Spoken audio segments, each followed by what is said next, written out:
एक बार की बात है, एक छोटे से गांव में एक मुर्गा और एक मुर्गी रहते थे। मुर्गा बहुत घमंडी था। वह अपनी ताकत और तेज आवाज पर बहुत गर्व करता था। वह दिन भर गाता रहता और बाकी जानवरों को अपनी बात मानने के लिए मजबूर करता।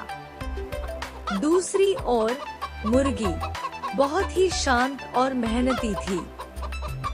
वह सुबह जल्दी उठकर अंडे देती और चूजों की देखभाल करती थी।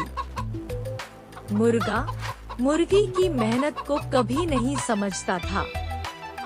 वह हमेशा उसे काम करने के लिए कहता रहता। एक दिन मुर्गे ने मुर्गी से कहा, तुम सिर्फ अंडे देना जानती हो और कुछ नहीं। मैं तो पूरे गांव का राजा हूँ।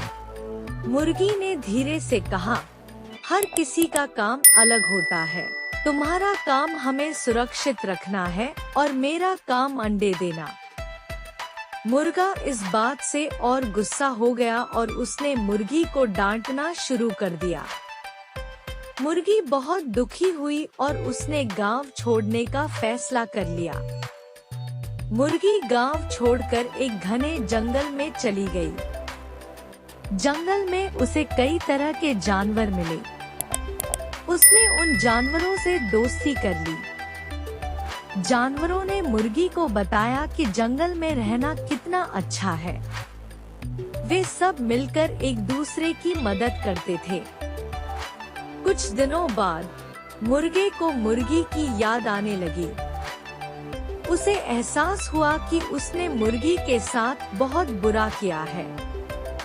वह मुर्गी को ढूंढने के लिए जंगल में चला गया। जब मुर्गे को मुर्गी मिली तो उसने मुर्गी से माफी मांगी।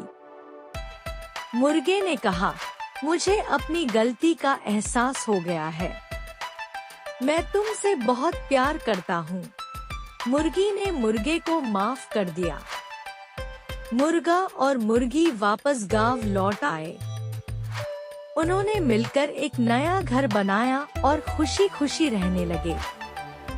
मुर्गे ने अपनी घमंडी आदतें छोड़ दी और मुर्गी की बात मानने लगा।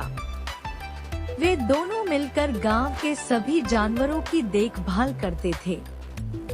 कहानी का नैतिक: घमंड बुरा होता है, हर किसी का काम महत्वपूर्ण होता है, एक दूसरे के साथ मिलकर रहने से खुशी मिलती है। Like, comment, share and subscribe करें।